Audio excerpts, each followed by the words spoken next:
ये 2 मिसाइल आ रहे हैं जनाब कतर एयरबेस की तरफ से।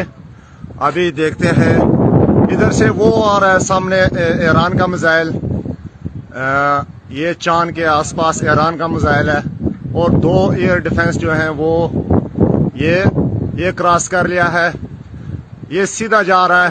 इंशाअल्लाह ताला बजेगा, इस दफा बजेगा इंशाअल्लाह। अल्लाहु अकबर, इंशाअल्लाह सही लगेगा, इंशाअल्लाह मिस हो जा, इंशाअल्लाह मिस हो गया।